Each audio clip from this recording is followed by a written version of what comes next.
اس میں یہ بھی چیز شامل ہے کہ ان کے ارشادات اگرچہ وقتی ہوتے ہیں لیکن وہ لازوال حکم کے حامل ہوتے ہیں، لازوال اثرات کے حامل ہوتے ہیں۔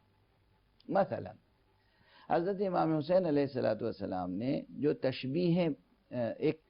انتہائی حسین و دلاویز تشبیہ ہے آپ کے کلام میں، اسی خطبے میں جس میں آپ نے فرمایا ہے کہ الحمدللہ وما شاء اللہ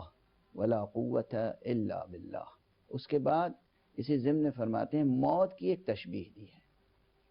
کہ خط الموت علی ولد آدم مخط القلادۃ علی جید الفتات،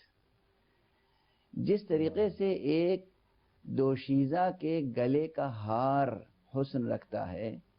اسی طریقے سے موت تو بنی آدم کے گلے کا ہار بنائی گئی۔ بے شک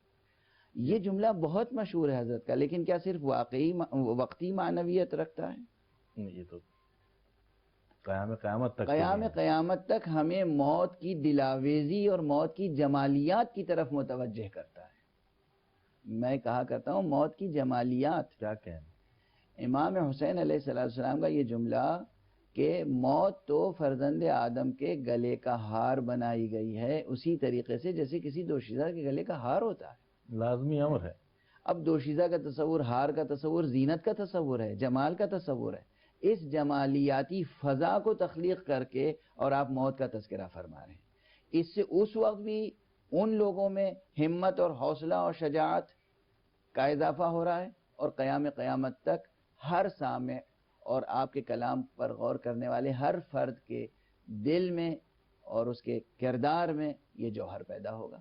کہ وہ موت سے مرعوب نہیں ہوگا، موت سے خائف نہیں ہوگا۔